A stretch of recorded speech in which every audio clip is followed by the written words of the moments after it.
কবি নজরুল ইসলামের একটা কথা ছিল কিংবা একটা লেখা এরকম ছিল, আমি জানি চিরজীবন আমাকে কাঁদতে হবে, কারণ আমি যে তোমাকে চেয়েছি। আসলেই আমি যে তাকে চেয়েছি এই জন্য আমাকে সারা জীবন কাটতে হবে, কারণ আমি তাকে কোনোদিন পাবো না, আর পাইনি বলে আমার কান্না করতে হয়। তাকে আমি প্রচন্ড ভালোবাসি বলেই আমার কান্নাটা আসে, তাকে আমি আমার করে পাইনি বলেই আমার কষ্টটা হয়। কবি নজরুল ইসলামের লেখাটা খুব দারুণ ছিল।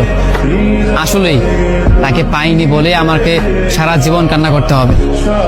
যদি সে আমার এই ভালোবাসাটা বুঝতো, আমার এই অসীম ভালোবাসাটা বুঝে আমাকে একটু বলতো যে আমি অন্যদের মতো কখনোই তোমাকে ছেড়ে যাব না, তাহলে বিশ্বাস করুন পৃথিবীতে হয়তো আমার চাইতে সুখী মানুষ আর কেউ হতে পারতো না।